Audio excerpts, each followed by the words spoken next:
savais que le jeu Five Nights at Freddy's s'inspire d'une histoire vraie? Dans les années 1980, aux États-Unis, il y avait une fameuse chaîne de restaurants qui s'appelait Chuck E. Cheese. C'est vraiment une chaîne conçue pour les enfants, on y servait des pizzas et la particularité de cette chaîne, c'était qu'il y avait des espèces de grosses figurines, des grosses peluches qui servaient un petit peu d'animation.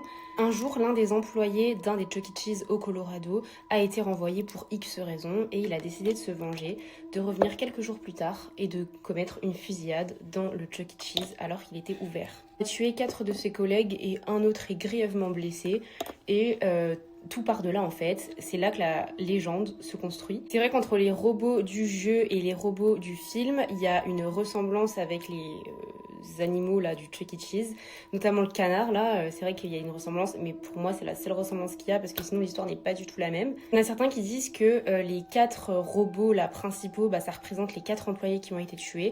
Je tiens quand même à préciser que le créateur du jeu n'a jamais confirmé cette théorie. En tout cas, c'est vrai qu'il y a vraiment eu une chaîne de resto où des pizzas étaient vendues avec des figurines comme ça. Moi, ça me fait extrêmement flipper. Je trouve ça hyper glauque maintenant, après avoir vu le film. Que du coup, Five Nights at Freddy's, de base, c'est un jeu vidéo auquel vous pouvez jouer, jeu dans lequel vous incarnez le gardien surveillant d'un restaurant et la nuit, ce gardien est attaqué par des robots. Robots, du coup, qui représentent ces fameux animaux. Ça a été adapté par la suite en film. D'ailleurs, il y a le 2 là qui est sorti il y a pas longtemps. Je sais pas si vous l'avez vu, moi je l'ai vu, j'ai été extrêmement déçue. Je sais pas ce que vous en avez pensé. Enfin bref, bonne journée.